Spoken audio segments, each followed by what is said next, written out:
네, 안녕하세요. 오늘 데이터 처리 및 분석, 그리고 의학 통계, 그 기초 부분 살짝 같이 공부할 김경아입니다. 저는 삼성 서울병원 의학통계센터에서 일하고 있고, 또 의과대학 데이터 융합 미래의학 교실, 그리고 삼성융합의과학원 디지털 헬스학과에서 일하고 있습니다. 네, 오늘 살펴보실 것은 보건의료 빅데이터의 특성이라든가 종류, 이런 것들 살펴볼 거고요.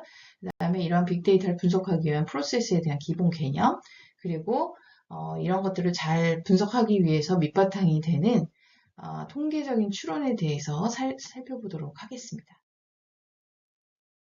네, 보건의료 빅데이터에서 특히 이 빅데이터라는 말은 어떻게 시작되었을까? 우리가 빅데이터 일하라 그러면 빅데이터 시대인데요. 이 시대는 어떻게 왔을까에 대해서 한번 살펴보도록 하겠습니다. 일단 초기에 디바이스 빅뱅이 이제 빅데이터 시대가 시작되는데 결정적인 역할을 했습니다. 아무리 데이터를 빅하면 일단 크다는 느낌 드시죠? 이런 큰 데이터를 수집을 하기 위해서는 기술이 뒷받침이 돼야 됩니다. 했을 때 디바이스 빅뱅은 각종 센서라든가 모바일, 인터넷, 소셜미디어 등의 등장으로 실제로 이런 디바이스들이 있어서 빅데이터가 수집될 수 있는 기반이 마련되었던 거죠. 그리고 나서 이런 기술을 기반으로 데이터 빅뱅이 일어났습니다. 그래서 데이터를 많이 모으자라는 것이 공공 부분, 산업 서비스 부분뿐 아니라 개인 등에서 이런 데이터가 빠른 속도로 축적이 되는 그런 데이터 빅뱅 시대가 열렸습니다. 이 천문학적인 규모의 데이터가 형성이 되죠. 그래서 옛날에는 뭐 메가바이트 뭐 이 정도 얘기했다면 지금은 그보다 훨씬 큰 단위를 얘기를 하게 되었습니다. 이렇듯 이제 데이터가 엄청 많아지니까 이 데이터를 뒤져서 잘 분석하면 굉장히 큰 경제적인 자산이 되지 않을까라는 생각이 빅데이터 시대를 열게 되었습니다.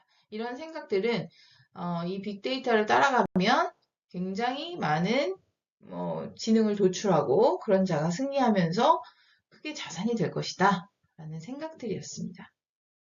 실제로 이제 빅데이터가 많이 쏟아져 나오기 시작한 2000년대 이제 그 초반, 예, 그때는 이 굉장히 분홍빛 미래를 빅데이터 갖다 줄 것처럼 사람들은 굉장히 많이 생각을 했었거든요. 어쨌든 그래도 많은 사람들이 빅데이터에 몰려들고 이걸 분석하고 가치를 찾으려고 노력을 하면서 과연 우리가 말하는 이 빅데이터의 특성은 뭐냐, 규정을 해보자. 라는 생각들을 하게 되었습니다. 정의는 무엇일까? 특성은 무엇일까? 등등등. 그랬을 때 가장 대표적이고 고전적이고 그리고 널리 알려진 빅데이터의 특성은 IBM이 제안했던 3V and Value입니다. 3V는 세 가지 특성을 나타내는데 첫 번째, velocity, 엄청나게 빠른 속도로 이런 데이터들이 생겨난다 라는 뜻이고, 그다음 볼륨 같은 경우에는 엄청나게 많은 양이 모인다는 뜻이고, 그 다음에 variety는 굉장히 다양한 종류의 데이터들이 모인다는 뜻입니다. 그래서 이 세 가지 특징이 빅데이터를 규정한다. 그리고 이 빅데이터의 데이터로부터 value를 창출할 때만이 의미가 있으니 그것까지 합쳐서 4V, 즉 3 value and value를 가지고 IBM은 빅데이터를 규정하려고 하였습니다. 하지만 사람들이 생각하는 것처럼 그렇게 분홍빛 미래만 있지는 않았습니다. 초반에 많이 투자들을 했고요. IBM 이런 큰 회사를 비롯해서 특히 금융권에서 굉장히 많은 가치를 창출할 수 있을 것이다. 빅데이터. 그동안 데이터가 없어서 못하던 것들을 이런 빅데이터를 활용하면 많이 할 수 있을 것이다. 라는 생각에서 다 뛰어들어서 투자를 하고 분석을 하고 했는데 사실은 성공 사례가 엄청 많지는 않았습니다. 사람들 많이들 실망하고 떠나가고 이렇게 되었죠.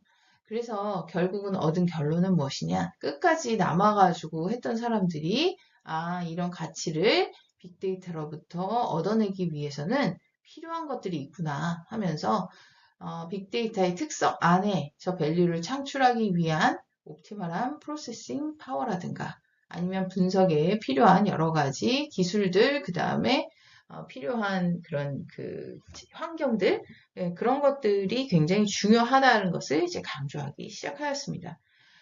오라클도 마찬가지인데요. 오라클은 빅데이터 자체를 갖다가 선언하기를 이러한 그 엄청나게 큰 데이터 그리고 다양한 종류의 데이터를 잘 기본적인 트래디셔널 데이터와 함께 잘 매니지해서 종합하기 위해서 필요한 매니지먼트 스트래티지인데 이 인포메이션 매니지먼트 스트래티지인데 앞에 홀리스틱이란 말 붙였죠. 전 과정, 전체 전략을 우리는 빅데이터라고 하겠다라고 하면서 이제 분석 역량에 대해서 강조하기 시작을 했습니다.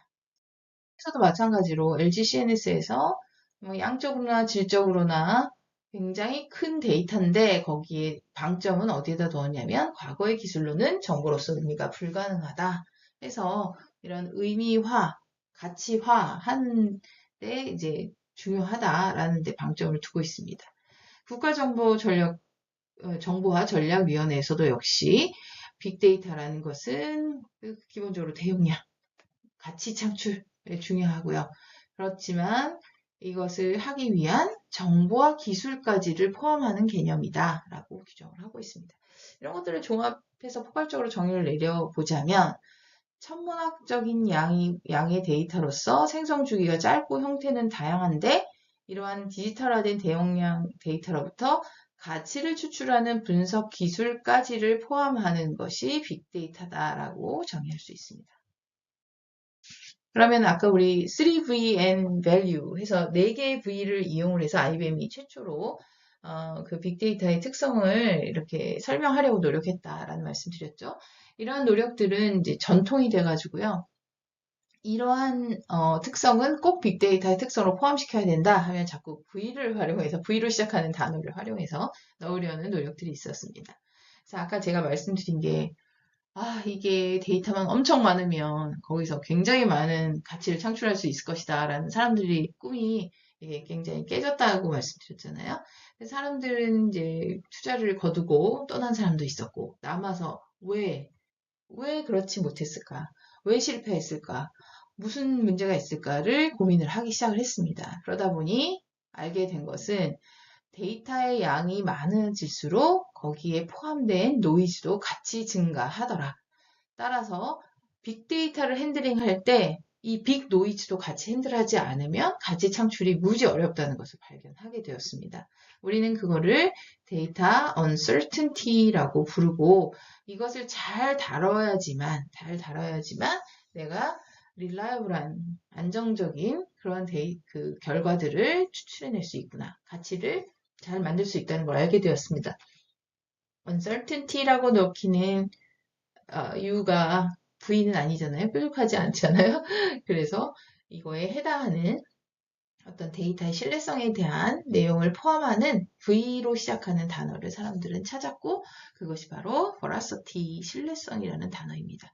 그래서 이제 5V까지 확장이 되었고요.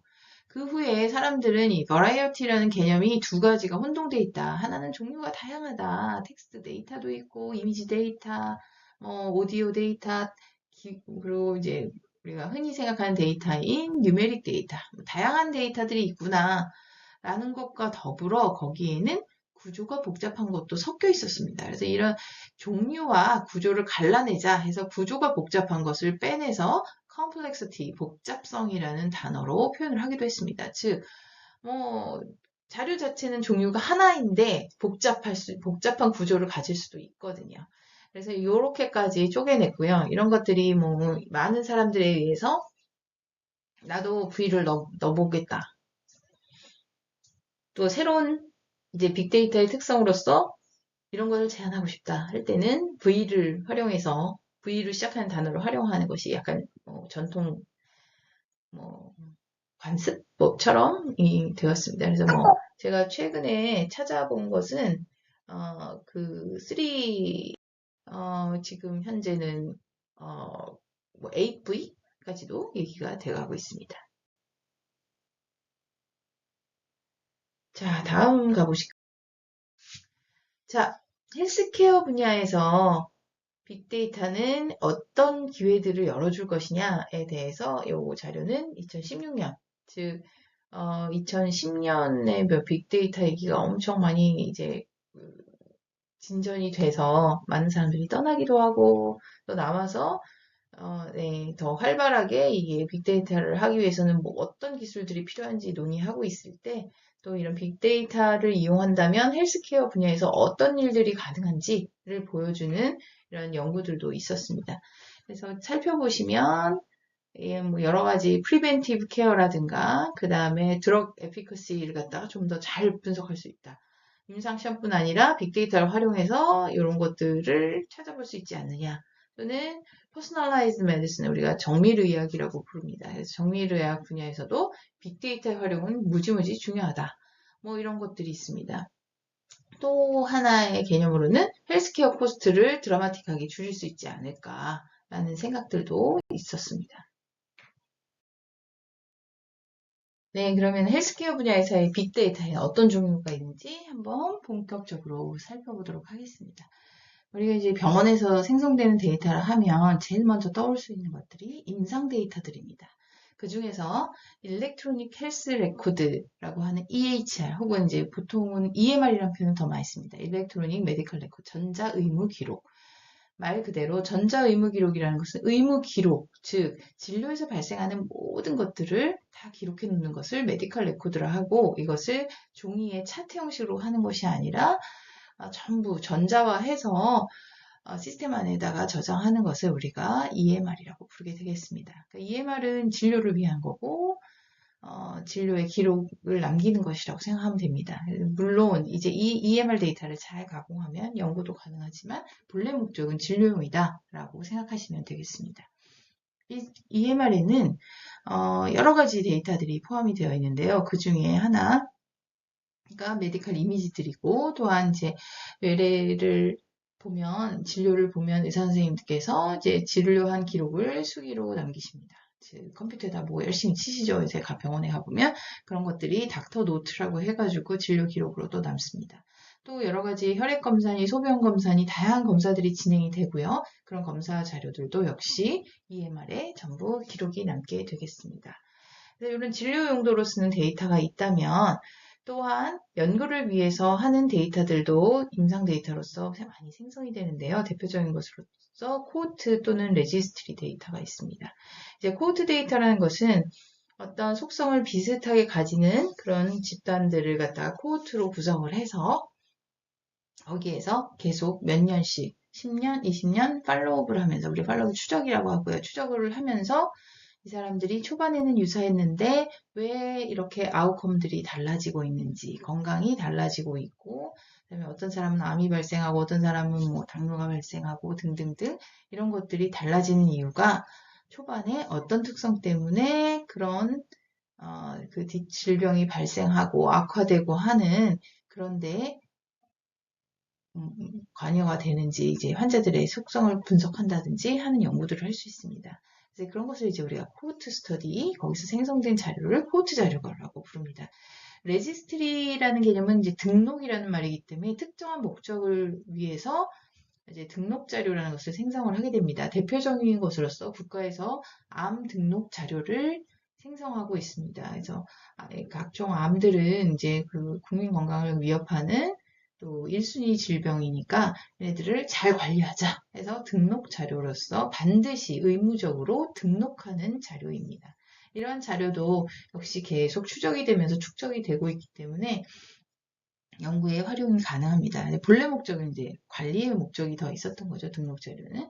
그리고 병원에서도 많이 하는 것으로서 임상시험들이 있습니다. 새로운 신약을 개발한다든지 새로운 의료 기술, 의료 기기에 대해서 얼마나 효과가 있는지, 유용한지 등등을 갖다가 임상시험을 통해서 확인을 하게 되는데요. 이런 자료들도 역시 임상 자료로서 병원에서 많이 생성되고 있습니다.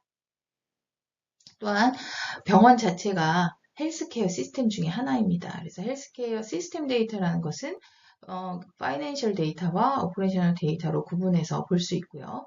이런 것들은 전체 운영하기 위한 자료이기 때문에 엔터프라이즈 데이터라고도 불립니다. 파이낸셜 데이터의 예로서는 병원에서 들어오는 수입의 구조라든가 아니면 발생하는 비용들이 어떻게 되는지, 어떤 데 비용이 많이 쓰이는지, 혹은 연도별로 쭉 살펴봤을 때 어떤 데 쓰이는 비용이 증가하고 줄어들고 새로 생기는지 뭐 이런 것들이 다 파이낸셜 데이터가 되겠고요. 오퍼레이셔널 데이터라는 것은 병원에서 운영하는 예를 들어서 수술장이 어떻게 운영이 되고 있는지, 어느 수술장은 얼마나 자주 쓰이고 어느 수술장은 덜 쓰이고 시간대는 어떻고 뭐 이런 것들, 혹은 병상 가동률 이런 것들이 다 오퍼레이셔널 데이터가 되겠습니다. 주로 클리니컬 데이터가 그 환자의 건강과 삶의 질, 또 뭐, 이제 생명에 관련된 그러한 의학 연구들을 위해서 많이 사용이 된다면, 이 헬스케어 시스템 데이터는 코스트를 줄이고 그 업무를 좀 더 효율화하고 하는데 사용될 수 있습니다. 병원 바깥으로 나가보시면 퍼블릭 헬스케어 데이터라고 해서 건강보험 청구 자료들이 있습니다. 그래서 우리나라의 건강보험은 이제 세계에서 몇 안 되는 나라들이 실시하고 있는 전국민 건강보험 자료입니다.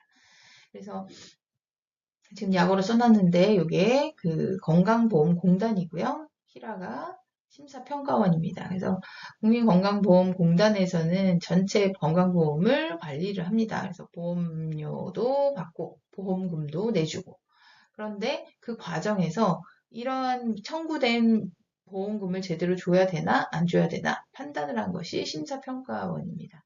따라서 이 그 클레임은 이거 청구 자료고요. 그 다음에 비용은 또 이걸 갖다가 지불했는지 뭐 얼마인지 뭐 이 데이터입니다. 이거는 정말 보험의 청구를 위해서 건강보험을 위해서 발생하는 데이터이고요. 하지만 이것도 역시 잘만 활용하면 좋은 의학 연구를 할 수 있습니다. 또한 아까 말씀드렸다시피 전국민 건강보험이기 때문에 우리나라 전체 인구에 대한 연구를 하기에는 굉장히 좋은 자료입니다. 하지만 다시 강조하지만 이 자료는 연구용 자료가 아니기 때문에 이거로부터 연구를 하기 위해서 자료를 갖다가 처리하고 분석하는 과정은 굉장히 좀 더 복잡해지고 그다음에 기술을 요하게 됩니다. 최근에는 여러 가지 그 라이프로그 데이터들이 센서나 모바일, 웨어러블 디바이스를 통해서 굉장히 많이 모을 수 있는 상황이 되었고요. 실제로 이런 것들이 임상 데이터와 연결되어서 연구에도 많이 사용이 되고 있습니다. 특히 이제 웨어러블 디바이스 여러분이 뭐 많이 아시는 그 다음에 그 스마트폰, 스마트워치, 그리고 스마트링까지 요새 되고 있죠. 그런 것들로부터 실질적으로도 삼성 서울병원에서도 많은 연구들이 이루어지고 있습니다. 그래서 이런 라이프로그 데이터도 많이 모이고 있고요.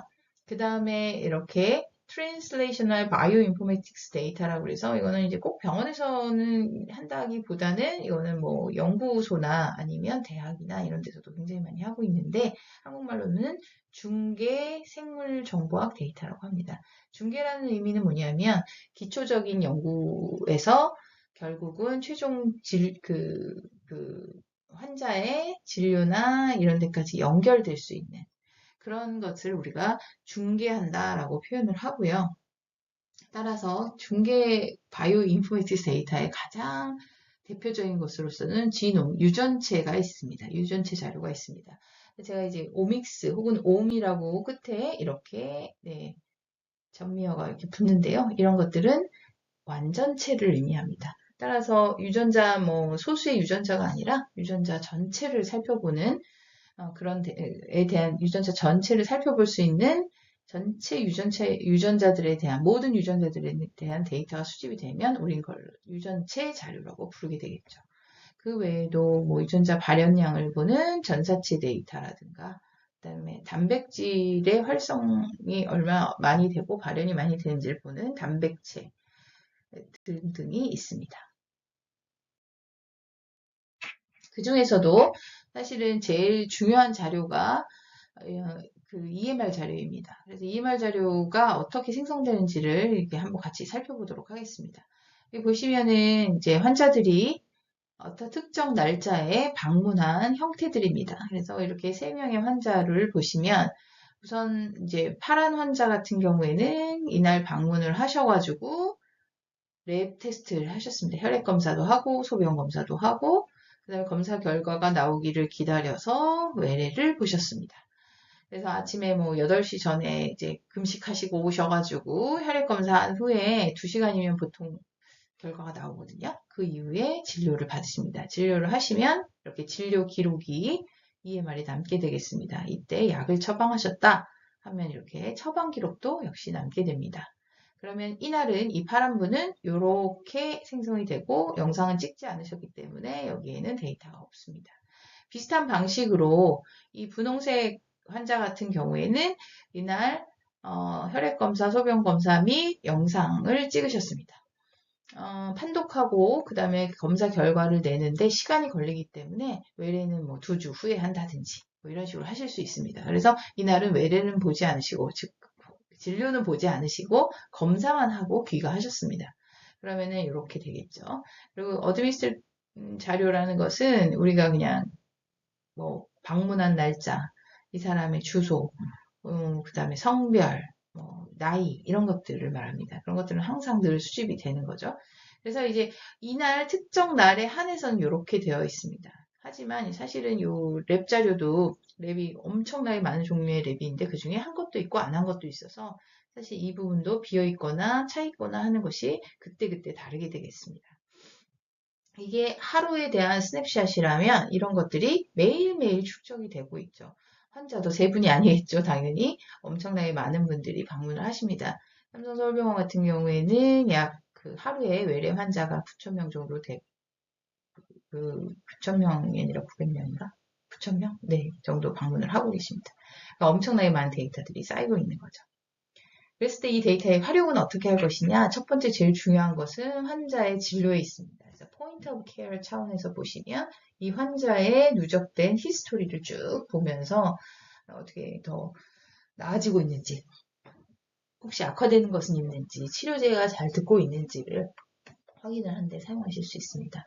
또한 이제 뭐 집계 자료도 있을 수 있고요. 그리고 제일 중요한 거는 또 우리가 연구용으로도 사용하실 수 있습니다. 그래서 연구용은 어떤 2가지 이상의 그런 변수들에 대해서 서로 인과관계나 그다음에 연관관계 같은 것들을 보통 연구하게 되고요. 연구를 할 때는 보통 타겟하는 연구 모집단이라는 대상이 있습니다. 그래서 그런 대상들만 추출해서 보게 되겠죠. 제가 그냥 뭐 예를 들어서 파란색, 녹색은 남성을 표현하고 여성을 표현한다. 분홍색은 하면 그래서 남성의 전립선암에 대한 연구다. 그러면은 이분의 자료는 필요가 없겠죠. 그래서 연구 모집단만 이 중에 이 많은 사람들 중에서 연구 모집단에 해당하는 사람만 뽑고 또 그 연구 목적에 맞는 변수들만 뽑아서 연구용 데이터를 만들어서 연구를 하게 됩니다. 병원에서 생성되는 이런 EMR은 전부 진료용이라고 제가 말씀을 드렸죠. 그래서 함부로 그 진료용 데이터에 액세스를 하거나 접근을 하거나 그것들을 활용하거나 하는 것은 굉장히 위험한 짓입니다. 그래서 어떤 일을 하느냐, EMR 데이터를 연구용으로 예쁘게 쌍둥이를 만듭니다. 그거가 바로 클리니컬 데이터 웨어하우스라고 하는 CDW입니다. CDW라는 것은 한마디로 EMR 데이터의 복제본으로서 다만 이제 연구를 위해서 다 개인의 신상 정보 같은 것은 익명화를 시킵니다. 그래서 이거는 연구를 위해서 만드는 것이죠. 그래서 대표적으로서 꼭 해야 되는 것이 데이터를 여기서 추출을 할 수 있어야 되고 데이터를 확인하고 리뷰할 수 있어야 됩니다. 네. 그래서 그런 것들이 되게 중요하게 되겠죠. 네, 되게 많은 여러 종류의 데이터들이 있다라는 것을 보시고 또 중요한 것으로서 익명화가 굉장히 중요하다라는 것을 알 수 있습니다. 네, 삼성서울병원 같은 것을 예를 들자면 삼성서울병원의 EMR 시스템은 다윈메드라고 부릅니다. 그래서 이 다윈메드는 그 병원 내부에서 많은 사람들이 이 자료를 진료를 위해서 사용을 하게 됩니다. 이렇게 사용된 데이터 중에서 이 EMR 자료를 복사를 해서 쌍둥이처럼 해서 연구용으로 만들게 됩니다. 그것이 CDW인데요. 다윈 C라고 명명을 하고 있습니다. 뭐 EMR에 그냥 붙여진 이름이에요. 다윈이라는 것이. 네.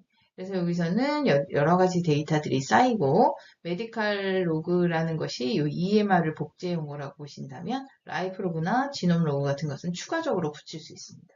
그런 것들을 이용을 해서 이제 분석을 하게 되겠죠. 그 다음에 또 우리 EDW라는 것이 있는데 이게 바로 그 다윈에 있는 그 헬스케어 시스템 자료들 있죠. 운영단이라든가 그런 자료들은 이쪽으로 넘어와가지고 EDW를 형성을 하게 됩니다. 그리고 헬스케어 빅데이터 중에서 보건의료, 헬스케어 빅데이터 중에서 우리 퍼블릭 헬스케어 데이터. 요 중에 제일 큰 것이, 보험 청구 자료라고 했지만 그거 이외에도 굉장히 많이 있습니다. 그래서 이것들을 한 곳에 모아놓은 보건의료 빅데이터 플랫폼이 있습니다. 이 플랫폼에 가시면 데이터를 신청해서 사용하실 수 있습니다. 그래서 다양한 데이터들을 신청하고 요새는 결합해서 쓰실 수도 있습니다. 예를 들어서 국민건강보험공단에서 이 다양한 자료들과 그리고 질병관리청에도 국민건강영양조사 같은 다양한 자료들이 있습니다.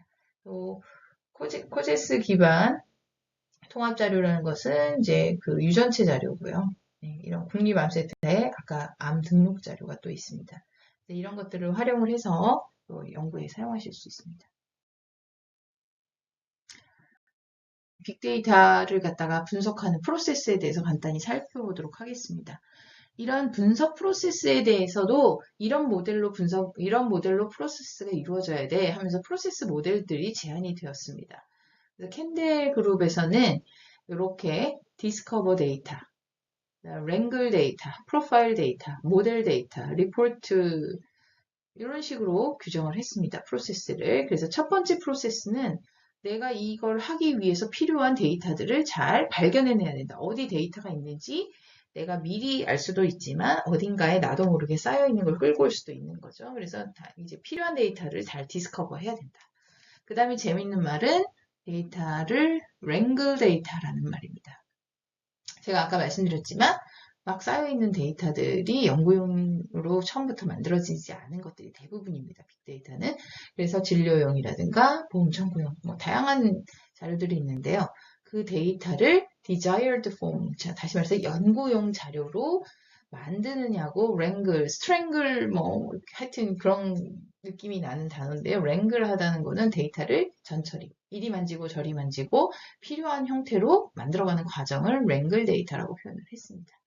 그 다음에는 첫 번째로 wrangled에서 이제 내가 원하는 형태로 됐으면 프로파일 데이터라고 부릅니다. 그래서 프로파일이라는 데이터라는 것은 결국은 사전 분석이라고 생각하시면 됩니다. 이 데이터는 어떻게 생겼고 데이터의 퀄리티는 어떻고 등등등을 갖다가 한번 살펴보는 탐색적 데이터 분석이라고 우리가 부르거든요. exploratory data analysis를 하게 됩니다. 그래서 이리저리 살펴보고 전체 몇 명이고 그 중에 남자는 몇 명, 여자는 몇 명, 연령대는 어떻고 이런 것들을 한번 쭉 살펴보는 것을 우리 프로파일 데이터라고 부릅니다.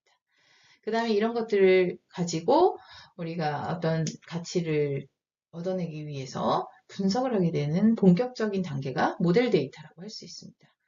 그래서 모델 데이터는 보통 서머라이제이션이나 프리딕션을 위해서 한다라는 것이고 이렇게 해서 사실은 우리가 흔히 말하는 분석에 해당되는 것이 프로파일과 모델인데 프로파일이 사전 분석, 모델이 본 분석에 해당한다 생각하시면 되겠습니다. 그러면 이제 분석 결과를 잘 표현을 해야 되기 때문에 그 다음에 보고를 하는 리포트 단계가 있습니다. 그래서 제일 중요하게 생각하는 것이 뭐냐면 리포트하는 목적이 내가 결국은 이거를 이용해가지고 인사이트도 얻어야 되잖아요. 그래서 그런 것들 리포트를 잘해야 됩니다. 그렇기 때문에 데이터 시각화라든가 이런 것들이 중요하게 이 리포트 분야에서 떠오르고 있습니다. 그런 반면에 또 이제 햄버 바처라는 분은 내가 일단은 문제가 뭐냐, 내가 풀고자 하는 문제가 뭔지를 규정을 먼저 해야 된다. 그 다음에 instrument data sources, 그러니까 데이터를 어디서 가져올지, 데이터의 원천이 무엇인지 찾아보는 부분이 있고요. 그렇게 찾아낸 것에서 데이터를 컬렉트하고 데이터를 준비하는 단계까지를 쪼개서 이렇게 프로세스를 나누었습니다. 그리고 나서 모델을 빌딩하고 모델을 검증한 후에 결과에 대해서 소통한다 라고 표현했습니다.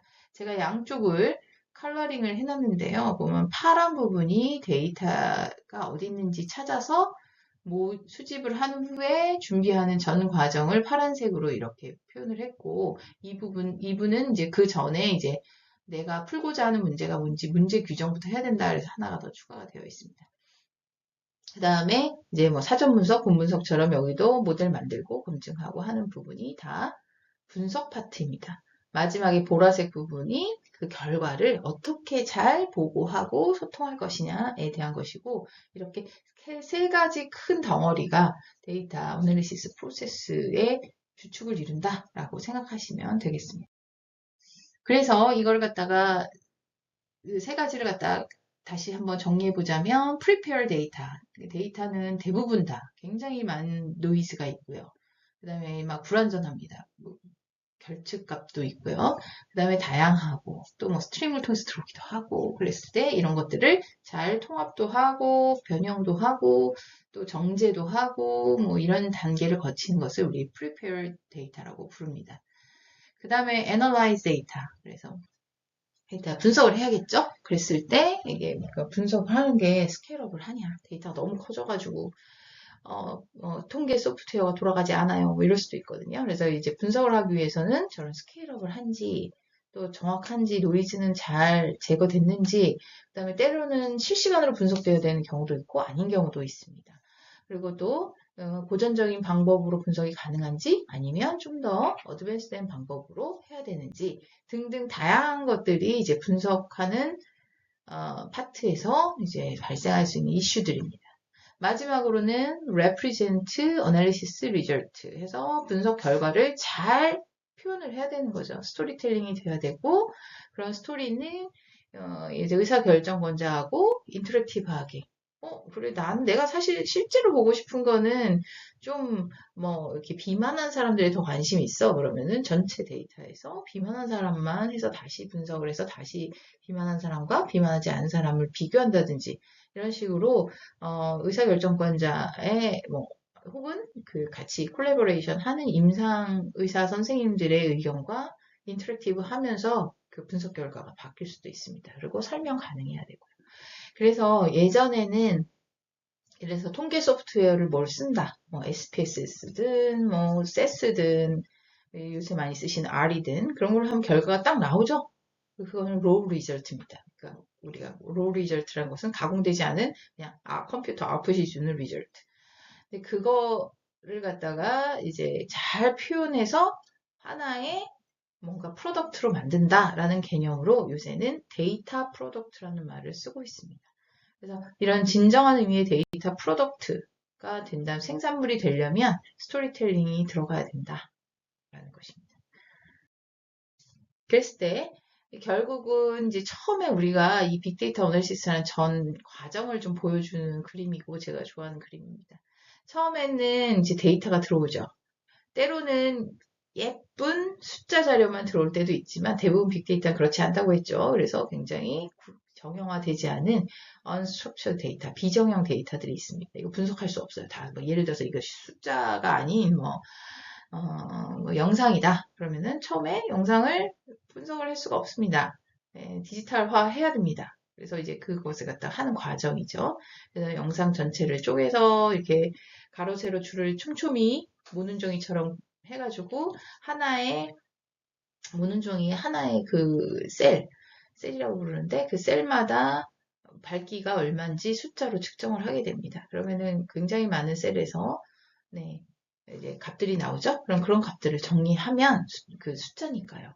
이제 영상이 아닌 위치와 그 다음에 밝기, 각 셀의 위치와 밝기라는 것으로서 해가지고 정형 자료를 만드실 수 있습니다. 이런 정형 자료를 만들어 놓으시면 그때부터 숫자기 때문에 컴퓨터든 뭐든 숫자로만 분석이 가능하거든요, 결국은. 그래서 그런 과정을 거치셔야 되고요.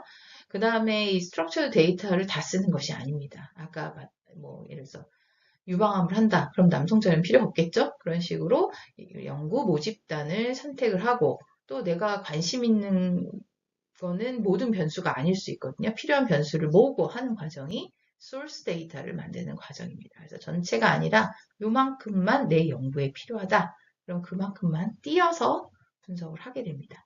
그래서 분석한 결과가 이렇게 나오면 그것이 로우 리절트에 해당하는 것이고, 이 로우 리절트를 스토리텔링을 입히고 이 결과가 나오게 된 기전은 무엇인지에 대한 우리가 보통 서포티브 에비던스라고 하거든요. 그런 것들을 잘 결합을 해서 결국은 최종적인 데이터 프로덕트를 만들게 됩니다. 사람들은 보통 여기 이제 소스 데이터 만들어서 분석해서 분석 결과 만드는 요 화살표 하나가 되게 중요하다고 생각을 하지만, 뭐 저도 통계학자 입장에서 분석이 뭐 안 중요하다는 건 아닌데요. 실질적으로는 요 전 단계까지, 분석용 자료를 만드는 이 전 단계까지가 전체 뭐 빅데이터 분석에서는 거의 7, 80%를 차지한다고 볼 수 있고 성패를 좌우한다고 볼 수 있습니다. 즉, 정형화를 제대로 해야지만 실질적으로 여기서 갖고 있는 정보가 손상이 되지 않고 그 다음 숫자 자료로 만들어질 수 있다. 그래서 이 기술도 굉장히 중요합니다. 두 번째, 여기에서 이제 소스 데이터를 잘 만들어야 되죠. 제가 빅데이터 시대에서 사람들이 초기에 많이 실망하고 떠난 것이 바로 뭐였다고 그랬죠? 데이터가 커지면 커질수록 노이즈도 같이 올라가기 때문에 우리가 꼭 필요한 데이터만 뽑아내는 것이 매우 중요합니다. 또 하나의 이유는 보통 빅데이터는 목적 없이 만들어진 거기 때문에 내 목적에 맞는 데이터만 추출해서 쓰셔야 되죠. 그래서 이 소스 데이터를 만드는 단계가 무지무지 중요합니다. 사실은 이것들을 제대로 안 했기 때문에 초기 빅데이터 분석이 실패를 많이 한 거거든요. 그래서 이 과정이 굉장히 중요하게 되겠습니다. 나중에 의학 연구를 하시다 보면 헬스케어 분야에 이제 빅데이터 연구를 만약에 하신다 하면은 이 소스 데이터를 만드는 과정에서 모집단에 해당한 사람들을 선정하고 그 중에서 특별히 또 문제가 있거나 연구 결과의 신뢰성을 떨어뜨릴 수 있을 만한 분을 제외하는 선정 제외 기준 이런 걸 만들어서 이제 환자들 중에, 그러니까 사람들 중에서 어느 사람들을 내 연구에 인시킬 것이냐, 포함시킬 것이냐를 결정하는 파트가 있고, 변수 중에서는 그 많은 변수 중에 사실은 내 연구에 필요한 변수들은 전부 다가 아닐 수 있거든요. 꼭 필요한 변수만 추출해내는 이 과정이 굉장히 중요하게 됩니다. 그리고 나서 분석용 데이터가 딱 만들어지는 순간 분석하는 것은 생각보다 뭐 중요는 하지만 그래도 여기까지의 노력이 잘 돼 있으면 성공할 가능성이 굉장히 높아진다 이런 뜻입니다. 또 하나는 그렇게 나온 이 로 리절트에서 보통 끝났지만 다시 한번 강조했을 때 스토리텔링이나 왜 이런 결과가 나왔을지 이 결과에 대한 개연성 그런 거에 대한 서포티브 에비던스를 잘 붙여서 보고를 잘 하셔야 합니다. 그래서 데이터 프로덕트를 만들어야지 그게 가치 창출까지 이어질 수 있습니다. 그랬을 때 이제 프로세스에 대한 뭐 이그젬플은 다양한 데서 이렇게 제안을 하고 있습니다. 여기 같은 경우에 이제 먼저 이렇게 콜래버레이션도 열심히 해야 된다. 그리고 데이터 매니지먼트 되게 중요하다. 데이터를 획득하고 기록하고 그다음에 거기서 정보를 추출하고 클리닝하고 뭐 어노테이션도 하고 합치기도 하고 뭐 이런 데이터 매니지먼트를 잘 해서 그 다음에 분석한 것을 비주얼라이즈도 잘 시킬 수 있어야 되고 그 다음에 데이터를 잘 분석할 수 있어야 된다. 라는 이 전 과정이 잘 이루어져야 된다는 거죠. 그랬을 때 데이터 비주얼라이제이션은 데이터 분석을 하기 위한 사전 단계에서 로 데이터를 비주얼라이즈해서 특성을 파악할 때도 사용이 되고 또 다르게는 분석 결과에 대한 해석에서도 많이 사용이 돼서 이런 식으로 제안을 한 연구도 있습니다. 또 다른 연구는 뭐 이런 식으로도 제안하기도 해요. 여러 가지 다양한 종류의 데이터들이 이렇게 모이고, 그쵸? 그 다음에 데이터 히스토리언, 데이터베이스, 데이터 레이크라는 굉장히 다른 형태로 데이터들이 쌓이지만 그런 데이터들을 다 모아서 해서 빅데이터 분석이 가능하다라는 이제 큰 컨셉을 보여주는 그림입니다. 하나하나를 아주 짧게 살펴보도록 하겠습니다. 데이터 수집. 데이터의 원천인 소스 데이터를 검색해서 수집 변환하는 과정. 그래서 데이터를 획득하는 과정이 있고요. 그 다음에 얘를 살짝 비정형이나 이런 것을 구조적인 형태로 전환하는 트랜스포메이션 단계가 있고 이 두 데이터를 잘 통합시키는 인티그레이션 단계가 이제 수집에 해당하는 부분입니다. 전처리하고 후처리가 모두 분석 전에 일어나는 과정인데 전처리 부분은 일단 필터링, 활용 목적에 맞지 않은 정보를 제거한다. 그러면 이렇게 되면 두 가지가 있어요. 그다음에 정보가 제거가 되면서 품질 개선도 되고 분석 시간도 단축하고 저장 공간도 효율적으로 활용할 수 있습니다. 또 유형이 분석이 용이한 형태로 잘 변환을 해야 되고 일정 정도의 정제를 거쳐야 합니다. 그래서 데이터의 불일치성을 교정하기 위한 과정은 무슨 소리냐?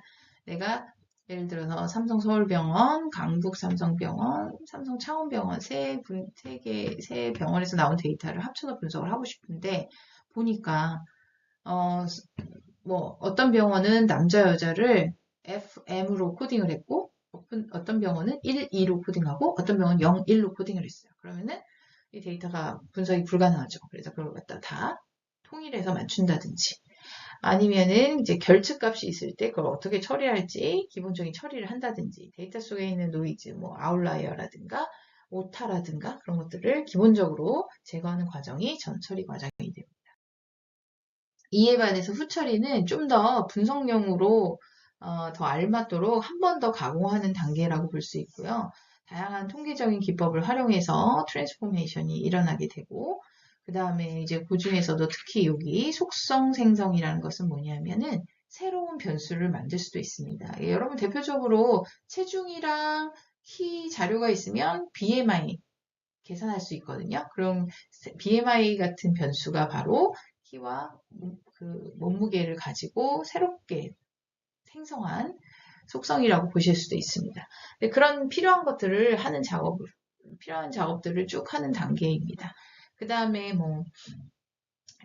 이제 연관성 있는 데이터들을 또 인티그레이션 하거나 불필요한 데이터는 축소해서 차원을 축소를 해서 너무 고차원 자료는 분석할 때 문제가 많이 생기거든요. 그래서 그런 것들을 갖다가 분석에 대한 효율성을 높이기 위해서 불필요한 데이터를 축소하는 그런 과정입니다. 이 차원 축소의 제일 중요한 점은 고유한 정보, 특성은 유지를 해야겠죠. 여러 가지 테크닉들이 있습니다. 이렇게 후처리하면 그 다음에 데이터를 잘 저장을 해두어야 됩니다. 이 저장 부분은 크게 두 가지로 나눌 수 있습니다. 하나가 RDB 해서 Relational Database라고 부릅니다. 관계형 데이터베이스. 그래서 관계형이란 건 뭐냐면 여러분이 머릿속에 딱 그런 게 엑셀 떠올리시면 됩니다. 엑셀이 있어서 예를 들어서 이렇게 열 같은 경우는 변수, 명, 행은 환자 이런 식으로 데이터가 들어가면 몇 번째 행에 몇 번째 변수면 어떤 환자의 키다. 이런 식으로 관계가 형성이 되게 됩니다. 그래서 우리가 흔히 생각하는 일반적인 데이터 폼이 관계형 데이터입니다. 그래서 이런 거를 저장하고 수정하고 관리하는데 아주 유용한 것이 관계형 데이터베이스입니다. 이거는 굉장히 그 SQL이라는 것을 통해 가지고 데이터베이스에서 데이터를 추출하거나 수정하거나 검색하는 것들이 굉장히 용이합니다. 그래서 다양한 그런 기술들을 사용할 수 있고요. 그 다음에 NoSQL은 Not Only SQL의 약자로서 비관계형 데이터의 저장소로 설계된 데이터베이스로 얘네들은 한마디로 굉장히 유연한 데이터 저장소라고 보시면 됩니다. 그래서 우리가 흔히 머릿속에 딱 생각하는 엑셀처럼 이렇게 가로 세로 이렇게 있는 매트릭스 형태가 아니라 굉장히 다양한 형태로 시각 자료라든가 청각 자료라든가 이런 것들을 잘 융통성 있게 확장하고 하면서 할 수 있는 그런 그 데이터베이스를 NoSQL, Not Only SQL이라고 부르게 되겠습니다. 마지막으로 분산 파일 시스템은 빅데이터라 워낙 크잖아요. 그래서 한 군데 한 서버에다가 데이터를 다 저장할 수 없을 때는 분산해서 저장을 한다. 분산돼 저장을 하는 순간 어떻게 돼요? 분석할 때는 어떻게 해야 되죠? 연결을 해서 분석을 해야 되겠죠. 그래서 분산 파일 시스템은 나중에 또 분산 처리하고 연결이 될 수 있어요. 이렇게 되어 있으면 이제 모든 기반이 이루어졌기 때문에 데이터 분석하시면 되겠고요. 그래서 분석은 여러 가지 기법을 활용해서 통계학, 전산학, 기계학습, 데이터 마이닝 이런 것들을 해서 잘 분석 목적에 맞는 적정한 기술을 활용해서 하시면 되겠습니다. 다만 특징적으로 실시간으로 분석을 해야 되는 경우도 있고 아닌 경우도 있고 또 분산 처리를 해야 되는 경우도 있고 아닌 경우도 있습니다. 그랬을 때 각각 실시간 처리와 분산 처리에 필요한 이러한 기술들은 이런 것들이 있습니다. 데이터가 분석이 잘 됐으면 시각화도 하고 해서 데이터 프로덕트도 만들었다. 모든 게 끝났다. 그러면은 데이터를 잘 폐기하시는 게 필요합니다. 데이터 폐기가 잘 폐기를 하셔야 되는데 데이터 분석에 이용된 데이터를 삭제하는 단계에 있습니다. 그래서 이것은 이용 목적을 달성한 후 지체 없이 폐기하셔야 되고 이렇게 분산 시스템은 보통 한 서버에 넣지를 않습니다. 그러니까 예를 들어서 100개 서버를 운영하면 적어도 두세 개는 같은 데이터를 넣어놓습니다. 네, 그래서 한 서버가 만약에 페일리어가 나도 할 수 있도록 약간 복제를 합니다. 그래서 그런 경우에는 모든 복제된 데이터 폐기가 제대로 이루어지는지 검증도 필요하게 되겠죠. 네, 마지막으로 우리 통계적 추론에 대해서 간단히 살펴보도록 하겠습니다. 우선 이제 과학적인 연구란 무엇이냐에 대해서 많은 곳에서 이제 의견을 내놨는데요. 미국의 US Code of Regulation이라는 곳에서는 네, Systematic Investigation이라는 것을 포함하는 것으로서 Research Development, Testing, Evaluation, 검증까지를 포함한다라고 말하고 있습니다. 그 목적은 결국은 Generalizable Knowledge를 갖다가 생성을 하거나 혹은 거기에 기여를 하기 위해서 하는 것들이 리서치다라고 표현하고 있습니다. 이때 이렇게 사이언티픽 에비던스를 생성하기 위한 펀더멘탈한 툴이 리서치 방법론들입니다. 그 중에서 제일 중요한 것을 스태티스컬 리즈닝이라고 부르고 있습니다. 그래서 이 스태티스컬 리즈닝은 내가 가지고 있는 변수들, 즉 데이터들에서 변화나 그 변화의 원인, 이런 것들, 관계, 이런 것들을 잘 생성을 하기 위해서, 이스태블리시 하기 위해서는 스태티스컬 리즈닝이 매우 중요하다라고 강조하고 있습니다. 왜 스태티스컬 리즈닝이 중요하냐? 라면 우리가 보통 이제 사이언티픽한 에비던스를 생성을 한다라는 것은 두 가지가 있습니다. 데이터로부터의 시그널, 그리고 그 시그널의 퀄리티까지를 얘기해 주는 것이 통계적 리즈닝입니다. 그래서 예를 들어서 이제 우리가 보통 뭐 그런 거 있잖아요. 무슨 여론조사 같은 거 했을 때 여론조사의 메시지는 누가 요새 더 인기가 있다. 몇 퍼센트, 몇 퍼센트. 거기까지만 얘기를 하면 그것이 데이터로부터의 시그널이 되겠습니다. 하지만 그 시그널이 의미가 있는 것인가에 대한 생각을 해봐야 되죠.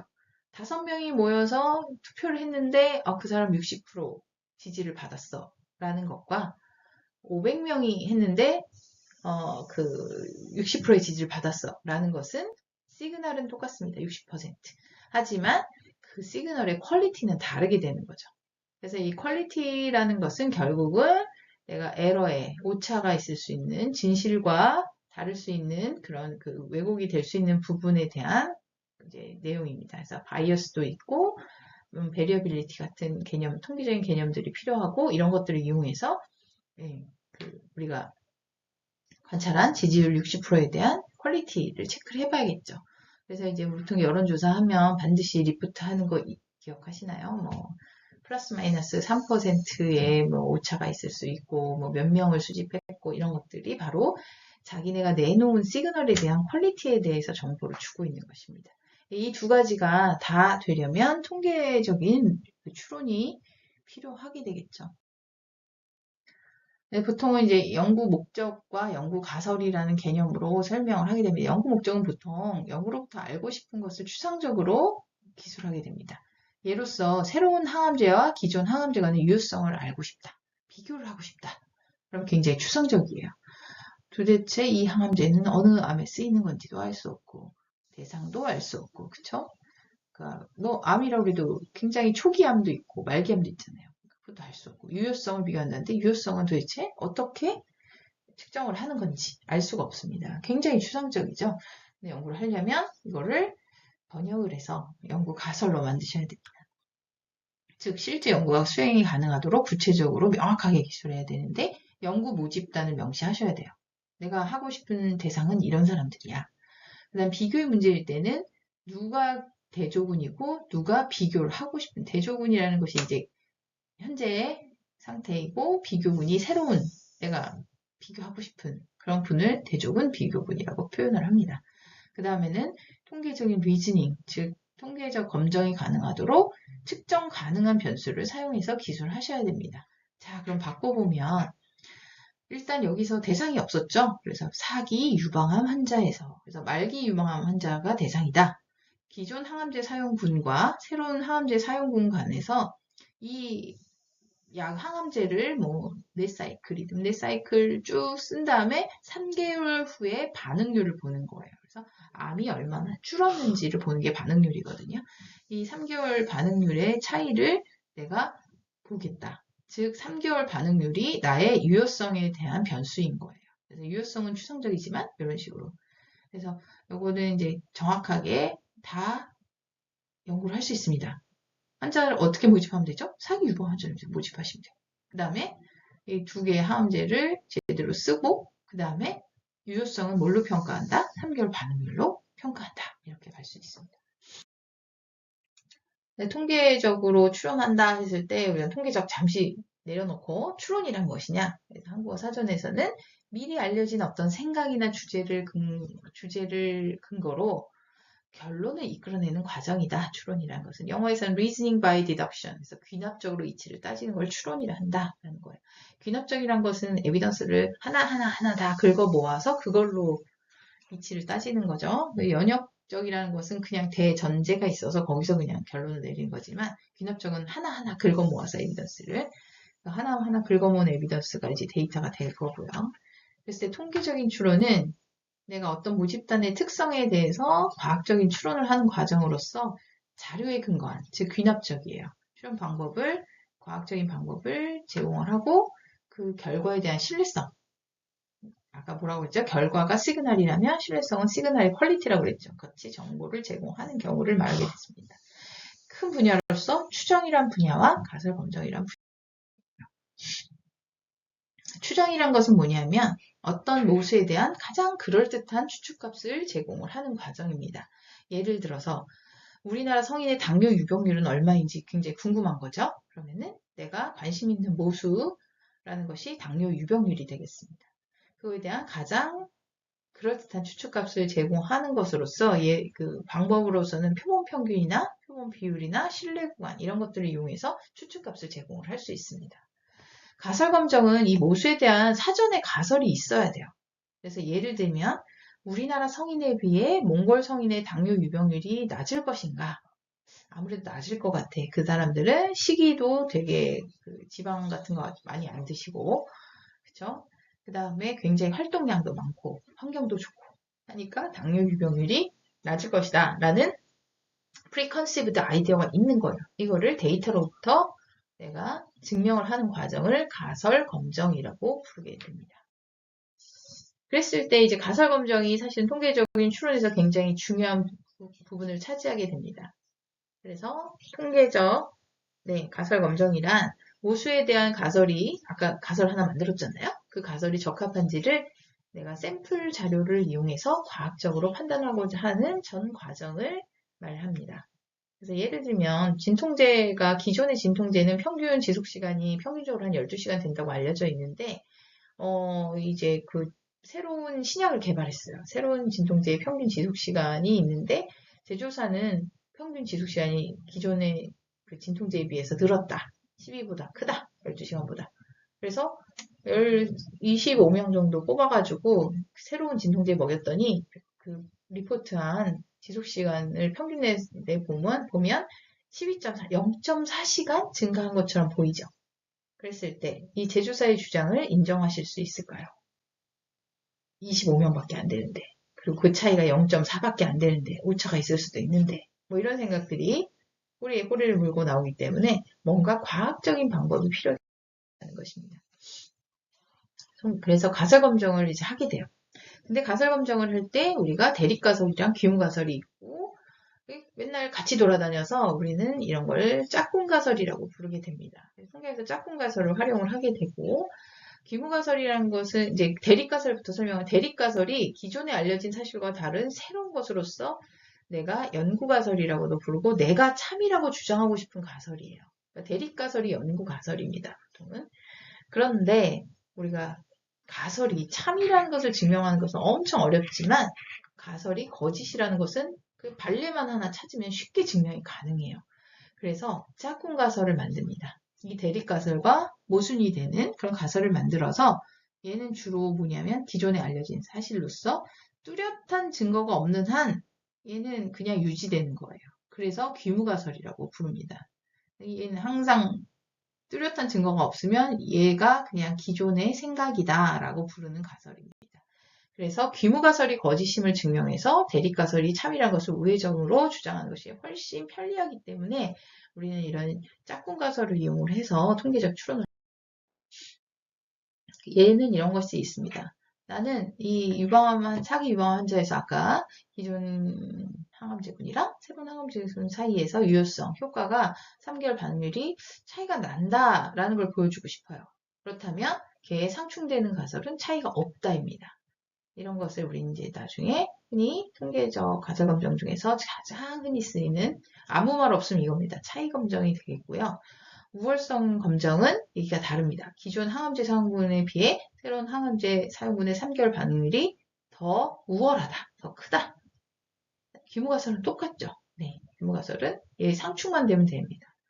동등성 검정은 내가 전립선 수술 환자에서 그냥 오픈 서저리라고 그래가지고 개복 수술 하거나 로봇 수술, 그러니까 구멍만 뚫어서 얘 로봇 수술 했을 때 6개월째 이 PSA라는 것이 전립선 암의 정도를 표현하는 수치거든요. 6개월째 PSA 수치가 비정상인 사람들의 비율이 차이가 없다라는 걸 보이고 싶어요.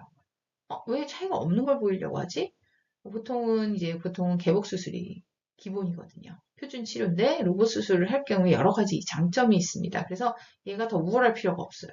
동등하기만 하면 얘가 베니핏이 많거든요. 예를 들면 흉터가 적게 나고 회복이 빠르고 등등등. 그래서 내가 보이고 싶은 거는 동등한 것까지만 보이려고 해요. 그러면 귀무가설은 차이가 있다. 동등하지 않고 나쁘다. 라는 것을 보여줘야겠죠. 그래서 이제 그런 것들을 내가 짝꿍가설을 만들어서 이쪽에 귀무가설들을 전부 다 기각시켜서 대립가설들을 참이라는 것을 증명하고자 하는 과정입니다. 다음으로는 우리가 이런 통계적 가설 검정을 할 때 어떤 오류들이 발생할 수 있는지에 대해서 잠시 살펴보도록. 우리가 보통은 어떤 판단을 하면 그 판단에는 오류가 있을 수 있거든요. 그래서 여기 보시면 표에서 실제 현상은 귀무가설이 참인 경우와 또 실제 현상이 그 대립가설, 우리가 주장하고 싶은 연구가설이 참인 경우 둘 중에 하나겠죠. 그리고 검정 결과는 우리의 판단입니다. 그래서 통계적인 가설 검정을 통해서 H0를 기각하지 않은 경우와 기각한 경우. H0를 기각했다는 것은 사실 우회적으로는 우리의 대립가설을 채택했다는 뜻이 되겠죠. 그랬을 때 이 부분과 이 부분은 실제 현상과 우리의 판단인 검정 결과가 부합하기 때문에 일치하기 때문에 옳은 결정이 되겠죠. 하지만 이 부분은 귀무가설이 참인데도 나는 그 귀무가설을 버리고 나의 주장이었던 연구가설을 채택하는 것이 제1종의 오류가 되겠습니다.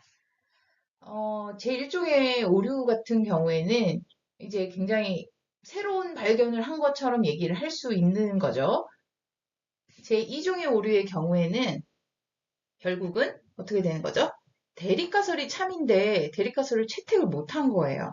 즉 내가 주장하고 싶은 것이 실제로 참이었음에도 불구하고 주장을 못한 경우가 되니까 이것도 오류가 되겠죠. 이 두 가지 오류가 타입 1, 타입 2 에러, 즉 1종의 오류, 2종의 오류라고 부르는 것입니다. 그랬을 때 우리의 목표는 이 오류를 줄이고 싶은 거죠. 이 두 가지 오류를 모두 줄이고 싶은데 이슈가 하나 있습니다. 두 오류는 일반적으로 트레이드오프 관계예요. 한쪽 오류를 줄이려고 노력하면 다른 쪽 오류가 늘어나고 이런 관계에 있습니다. 그랬을 때 결정을 해야 되겠죠. 1종의 오류와 2종의 오류 중에서 통계적 가설 검정에서는 이 두 개의 오류의 무게를 다르게 봅니다. 즉 제1종의 오류의 피해가 더 심각하다고 보는 거죠. 즉 내가 주장하는 바가 참도 아니었는데 억지로 참이라고 해버리면 그게 더 피해가 심각하다라고 보고 있습니다. 기존의 것을 어쨌든 기각을 한다는 것이 굉장히 큰 부담이거든요. 그래서 전제가 이거기 때문에 전략은 어떻게 되느냐? 제1종의 오류는 우리가 어느 수준 이하로만 될 수 있도록 미리 선제적으로 제어한 상태에서 2종의 오류를 최소화할 수 있는 방안을 찾자가 전략입니다. 자, 이 개념으로부터 유의 수준이랑 유의 확률이라는 의미가 나오게 되는데요. 유의 수준이 바로 이 제1종의 오류를 범할 확률에 내가 허용할 수 있는 최대값입니다. 이거는 자료와 관계없이 연구자가 지정하는 값으로 귀무가설을 기각하는 기준으로 사용이 될 것입니다. 보통은 이 유의 수준을 알파라고 부르고 이 알파를 5% 정도를 보통 쓰고 있습니다. 하지만 연구의 특성에 따라 이거는 연구자가 5%를 할 수도 있고 1% 또는 10% 이렇게 다르게 정할 수 있습니다. 이에 반해서 유의 확률은 이 일종의 오류를 범할 확률에 대한 추정값입니다. 이건 데이터로부터 계산되어 나오는 값이에요. 따라서 얘의 어떤 그 해석은 귀무가설에 대한 지지도 혹은 귀무가설을 기각하는 부담감 정도로 해석할 수 있습니다. 따라서 유의 확률이 작으면 작을수록 일종의 오류를 범할 확률이 작을 가능성이 높으므로 귀무가설에 대한 반증이 크다라고 생각할 수 있습니다. 일종의 오류가 적으니까요. 귀무가설에 대한 지지도도 낮고 귀무가설을 기각하는데 부담도 별로 없습니다. 일종의 오류가 낮으니까 예상되는 게. 그래서 다시 말하면 우회적으로는 내가 주장하고 싶은 대립가설이 참이라는 증거가 강하다. 유의 확률이 작을수록 이렇게 됩니다. 그래서 중요한 것은 유의 수준은 둘 다 일종의 오류를 범할 확률에 대한 것인데 유의 수준은 그거를 연구자가 어디까지 허용할 것이냐 하는 기준이라면 유의 확률은 이러한 일정 오류를 범할 확률에 대한 데이터로부터 제시되는 추정값입니다. 그래서 이 두 개를 비교를 해서 이제 decision making을. 그래서 statistical significance라 함은 대립가설을 주장하는 것이 통계적으로 유의미한가를 보는 것입니다. 그랬을 때는 증거는 자료로부터 계산된 값이고 그 다음에 판단 기준은 연구자가 정하는 기준인데 방금 말씀드린 유의 확률, p-value라는 것이 증거가 되고 유의 수준 알파가 내가 정하는 기준이다. 연구자가 정하는 기준이다. 그렇다면 데이터로 나온 증거가 판단 기준인 알파보다 작으면 우리는 디시전을 yes, 귀무가설 기각하고 대립가설이 통계적으로 의미가 있다라고 판정을 하게 됩니다. 만약에 p-value가 알파보다 작지 않다면 귀무가설을 기각할 수 없는 거죠. 네, 증거가 불충분하기 때문에. 따라서 대립가설이 통계적으로 유의하다고 할 수 없다 라고 표현을 합니다. 증거 불충분이기 때문이죠. 자, 예를 하나 보실게요. 그래서 요거는 출생시 체중 자료라고 아주 유명한 자료입니다. 그래서 보시면 자료가 여기는 뭐 그냥 아이디가 있고 그 다음에 요 age 같은 경우에는 산모의 출생 당시 산모의 나이입니다. 그 다음에 산모의 레이스, 인종, 산모의 흡연 여부, 그 다음에 산모의 그 마지막 달의 체중, 그 다음에 나머지도 다 산모에 대한 것입니다. 그래서 요런 네 개가 다 산모에 대한 거고, 그 다음에 아기의 birth weight입니다. 그래서 이건 그람 단위로 이렇게 돼 있고요. 그 다음에 이 로는 기준을 세워서 저체중이냐, 저체중이 아니냐를 요 그람 단위의 birth weight를 가지고 판단한 것인데요. 이게 0이면은 저체중이 아니다입니다. 이 연구에서 이제 연구 목적이 산모의 흡연 여부, 즉 흡연 여부가 신생아의 출생 시 체중에 미치는 영향을 조사하는 겁니다. 그래서 관심 있는 아웃컴은 birth weight고 그 다음에 여기에 영향을 주는 애가 스모킹, 흡연 여부일 것이다. 이걸 한번 알아보고 싶다라는 데서 출발한 연구입니다. 그럼 얘가 이제 다른 말로는 저체중에 대한 리스크 팩터라고 부를 수도 있습니다. 자, 그래서 이 연구 목적에서 귀무가설은 흡연한 산모군이랑 비흡연 산모군 아기들의 평균 출생 시 체중이 차이가 없다. 우리는 대립가설로서 차이가 있다라고 할 수도 있고 이런 거를 갖다가 우리는 차이 검정이라 한다 했죠. 또는 비흡연 산모군에 비해 흡연 산모군의 아기들의 평균 출생 시 체중이 더 작다. 즉 비흡연 산모군 아기들이 더 저체중을 겪지 않는다라고 해서 이렇게 갈 수도 있습니다. 우리 차이 검정이 주로 많이 하는 거라서 한번 차이 검정에 대해서 데이터를 돌려가지고 나온 결과를 살펴볼게요. 검사 결과는 보통 이런 식으로 표현이 됩니다. 그래서 뭐 어떤 통계 소프트웨어를 이용하든 비슷한 결과를 얻으실 수 있습니다. 그래서 여기서 보시면 네, 스모크 여부 0이면 비흡연, 1이면 흡연입니다. 그래서 이 중에서 비흡연 산모가 115명, 그 다음에 흡연 산모가 74명이고 그 아기들의 평균 체중이 이렇습니다. 평균 체중으로 봤을 때는 몇 그램 정도 더, 그쵸? 이쪽이 더 높은 것을 알 수 있어요. 비흡연 산모들의. 근데 이걸 그냥 봐가지고 이게 큰 차이인지 의미 있는 차이인지 알 수가 없습니다. 그래서 그걸 이용해서 독립표본 검정이라는 통계적인 방법을 써서 계산을 해보는 것입니다. 그래서 계산을 해보고 그림도 그려보는 거죠. 그래서 그려보면 여기가 비흡연 산모군의 아기들의 체중, 흡연 산모군 아이들의 체중인데 확실히 체중이 조금 더 작은 것을 아실 수 있고요. 그 다음에 이제 확률, 유의 확률, p-value를 봤을 때 이 부분이 네, 이 부분이 0.05보다 작죠. 그러면은 내가 기무가설을 기각한다. 다시 말해서 대립가설을 채택한다.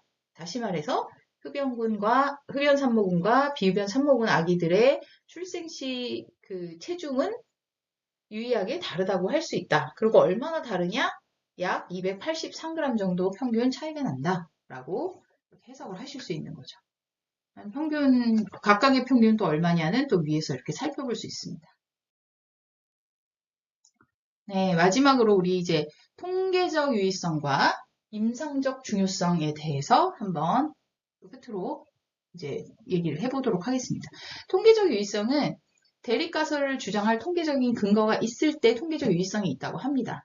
근데 대립가설은 아까 차이 검정 같은 경우에는 차이가 존재하느냐 하지 않느냐만 판정합니다. 그래서 차이가 존재한다는 거에 근거만 제공할 뿐 그 차이가 큰지 작은지 임상적으로 그런 거에 대한 건 얘기해 주지 않습니다. 다만 차이는 난다. 하지만 이 차이 크기에 대한 해석이 필요해지는데 그건 바로 임상적인 중요성 때문입니다. 추정된 차이의 크기가 실제 임상에서도 중요한 의미를 갖는지 또 이걸 임상에 이 차이의 크기를 적용했을 때 유용한 결과를 가져올 수 있는지에 대해서 고민을 해보는 것이 바로 임상적 중요성 혹은 임상적 효용성이라고 부르는 부분입니다. 그래서 연구가설의 검증은 그냥 통계 처리만 해서 통계적 유의성, p-value 0.05보다 작아서 통계적으로 의미가 있어에 그치는 것이 아니라 임상적 중요성을 함께 검토해서 최종 결론을 내리는 과정을 연구가설의 검증이라고 부르게 됩니다. 예를 하나 볼게요.